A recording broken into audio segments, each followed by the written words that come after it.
watch your hands. You should watch your mouth. Bitches press. I mean, it's a mouth to mouth. You see that?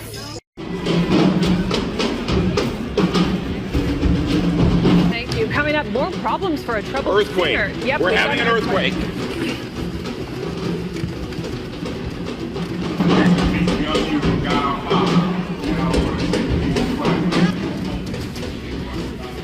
Okay, it appears to have stopped. So Trump halted military aid and intelligence sharing to Kiev, and now he's reversing it just because Zelensky agreed to a 30-day ceasefire, when he knows there's not a snowball's chance in hell that Russia would agree when they're making major gains in Kursk. Is Trump joking? Here we go. Those talks that happen in Saudi Arabia are being treated as if they were successful, because it's being reported that in exchange for Kiev agreeing to a 30-day ceasefire with Russia, that the U.S. has decided to lift its ban on military aid and intelligence sharing with Ukraine. Now, I guess this shouldn't come as too much of a surprise based on the initial commentary, right? When we had the initial report saying that these things were being halted, the Trump administration officials that commented on this were very careful with their wording. They said, it's a temporary pause on intelligence sharing, right? It's a temporary halt to military aid. And they kind of put it out there that their goal at the moment was to really put pressure on Zelensky and his government to get them to act in the way that the Trump administration wanted, to get them to want to pursue peace. And you're telling me that you put all of that pressure on them and now you're willing to undo all of it because they agreed to a 30-day ceasefire? Like, is no one in the Trump administration paying attention here? And I just love the idea that the US is going to approach Russia and that they are going to tell them, hey, we've got Ukraine to agree to a 30-day ceasefire. Look at how smart and how great we are. And Russia is going to look at them and go, hey, we're on the brink of not only retaking the Kursk region, right, wiping out Kiev's forces there, but we're also on the brink of approaching key towns in the Donbass region. Why would we agree to a 30-day ceasefire? Like, are you kidding me? Not only would that keep Russia from being able to advance at a time when it's making significant movement on the ground, but it also, because as a reminder, what did Kiev just get? They got a lifting on the pause of military aid from the U.S. So the U.S. is literally saying, let's stop fighting for 30 days and we're going to send Kiev more military aid. So the exact thing that Russia has been saying this entire time that is unacceptable to them, which is a frozen conflict in which these NATO members are able to rearm and to rebuild Kiev's military. That is the thing that Russia has been saying, and now that's the thing that the U.S. is proposing. So what is in it for Putin to go along with this, I guess, is the bigger question. U.S.-backed ceasefire offer poses dilemma for Putin. He recently rejected the idea of an interim truce in Ukraine, but he wants to maintain his relationship with President Trump. So, as recently as January, President Vladimir Putin of Russia emphatically rejected the idea of a temporary ceasefire in Ukraine. But after a month in which President Trump turned American foreign policy on his head and Russian forces made progress in a key battle, the Kremlin now appears keen, at least, to entertain the 30-day ceasefire proposal made by Ukraine and the United States on Tuesday. Does Trump have secret plans to whack Zelensky? But that would be a tragedy. Dmitry S. Peskov, Mr. Putin's spokesman, told reporters on Wednesday that the Kremlin was carefully studying the outcome of Tuesday's talks between the United States and Ukraine and their call for a month-long ceasefire. He said he expected the United States to inform Russia in the coming days of the details of the negotiations that took place and the understandings that were reached. So, he raised the possibility of another phone call between Mr. Putin and Mr. Trump, signaling that the Kremlin saw the ceasefire proposal as just part of a broader flurry of diplomacy. Mr. Putin has seen a dizzying reversal in his geopolitical fortunes over the last month as Mr. Trump realigned American foreign policy in Russia's favor antagonized U.S. allies, and excoriated President Volodymyr Zelensky of Ukraine at the White House. So a dizzying reversal of fortune. So you're saying he stopped winning the war because he's been winning that war? Well, I don't understand. What is the reversal of fortune? He's been winning the war. You mean the reversal of fortune with President Trump saying that we should end the war? You mean that kind of thing? I don't know what they mean by that. I really don't know. They better not be setting us up for a false flag. Yeah. Just to use our own equipment on us. You know what I mean? Well, we're going to rearm them, and then what? They're going to sell half of it again? Yeah.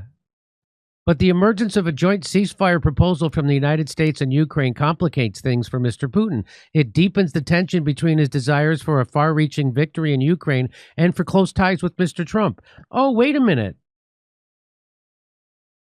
I thought it was Trump that was buddying up to, but now the New York Times is saying that it's Putin who wants to make sure he stays on the good side of Trump. I thought it was the other way. I thought it was backwards. I thought it was Trump trying to make sure he stayed on the good side of Putin. But the New York Times is now saying it's the exact opposite. Isn't that weird? Oh, maybe he gave him the P tape back, and that's why. They are going to proceed with joining AAA in case they need roadside assistance, though. While Mr. Putin says he wants to end the war as soon as possible, Putin has signaled he will not stop fighting until he extracts major concessions from the West and from Kiev, including a pledge that Ukraine will not join NATO and that the alliance will reduce its presence in Central and Eastern Europe. That makes sense. Yeah. That makes sense. What's in it for him? Oh, just another point here. It's the Ukraine. You know how they say it's not That's the right. Ukraine, it's Ukraine? No. It means the borderland. So it's that's some lie they made up. Yep. They're trying to push this bullshit. The Ukraine. The Ukraine. Kiev. It's Kiev. It's the Ukraine. On January 20th, when he congratulated Mr. Trump on his inauguration, Putin made clear that the goal of any Ukraine talks must not be a short ceasefire, not some kind of respite. Russia, he said, sought a long-term peace based on respect for the legitimate interests of all people, all nations who live in the region. Analysts say Putin's opposition to a temporary ceasefire stemmed from the simple calculation that with Russian forces gaining on the battlefield, Moscow would only give up its leverage by stopping the fighting without winning concessions. So they're not going to, why would he give that? So why would Putin want to do this? Why would he want to do that when Putin's on the march, they're winning, and Ukraine's losing? And why wouldn't he still wants to talk to Trump? So what is that? What does that mean? A secret plan? Why does everything have to be a secret? So Ukraine set to lose Kursk pocket its foothold inside Russia. So they're on their way to losing.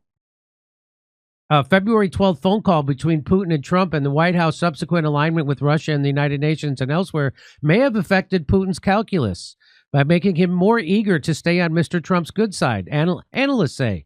I thought Trump was just Putin's lackey and does whatever he says, but apparently it's Putin who wants to stay on Trump's good side. Isn't that weird? Wait, I thought Elon was in charge of all of them. Yeah. Isn't that this is the New York Times saying this? So they've been telling me for 8 years that Trump is Putin's lackey, and now all of a sudden they're telling me that Putin is eager to stay on Trump's good side. Hey, did Israel tell the New York Times to write that as a reward for Trump being a good boy? I wonder. A political analyst in Moscow said the Kremlin could be tempted to accept a truce that would be tactically unfavorable but strategically favorable in order to show that it's a peacemaker. In another sign of Moscow's charm offensive directed at the Trump camp, Russia's foreign ministry released a 90-minute interview on Wednesday that the foreign minister Lavrov gave to 3 American video bloggers, including the former Fox News personality Andrew Napolitano. I was invited to that. Couldn't go. Mr. Lavrov, speaking English, praised the Trump administration for reversing the Democrats' departure from Christian values and said Russia was ready for the normal relations that the United States was offering. How could they have a charm offensive and not invite Martha Stewart?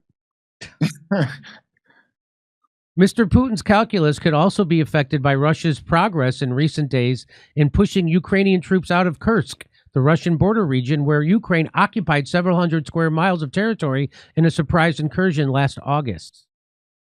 Mr. Zelensky said he had planned to use that land as a bargaining chip in future talks, but the Kremlin signaled that it would refuse to negotiate so long as Ukraine held that territory. With the Kursk region mostly back in Russian hands, Putin no longer risks losing face by agreeing to a ceasefire that would leave Ukraine in control of the swath of Russian territory. Ukraine launches... So here's the thing. Ukraine launches massive... So what is the date on this?